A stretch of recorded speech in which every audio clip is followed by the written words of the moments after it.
guitar buddies! I had a question from Ed over at Blue Sky about getting started with string bends. Now, I don't usually do kind of technique lessons because there's so many great ones already out there on YouTube by brilliant kind of technical guitarists. So I thought what I'd do is go back to how I learned to string bend and my very first lesson for doing so, which I've still got. Here it is. Okay, that was written by my guitar teacher, Mr. Dave Keller at Lancaster Guitar Studios. Lovely chap. Okay, in about 1984. Right, so it's this lesson. It's the extended blues scale. And that last note, rather than being played, it's bent. Okay, so that was the first time I kind of incorporated bending into a lesson.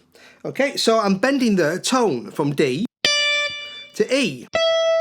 So I want to be able to kind of hit that note and not be sharp or flat. So a good way to practice it is simply to play the note first. Okay, and then play the bend afterwards. So get it in your head where the note should be. So you're not kind of going flat or you're not going sharp. You've got that.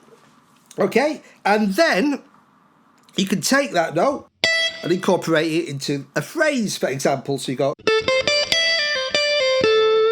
you play it just with the fingers normally, and then use a bend instead.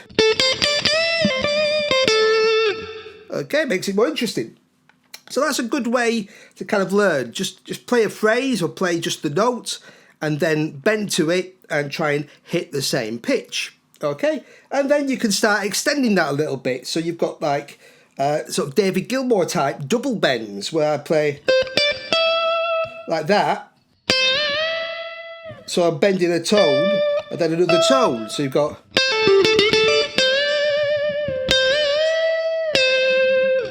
so it's good. So you bend. Okay, so that's taking it further, and that's going to hurt. So there's no getting around the fact that it takes practice, and your fingers are probably going to get quite sore to begin with, and you're going to get calluses on your fingers. And I know there's a lot of people on the internet who promise like magic and pay me $3,000 and you'll be a virtuoso by next week. But really, you've got to put the work in, you've got to do some hard work, you've got to make your fingers stronger and get your fingertips a bit harder, and there's no way around that. So basically, as with everything you try to learn, just got to keep at it, keep practicing, and you'll get those bends. Hey!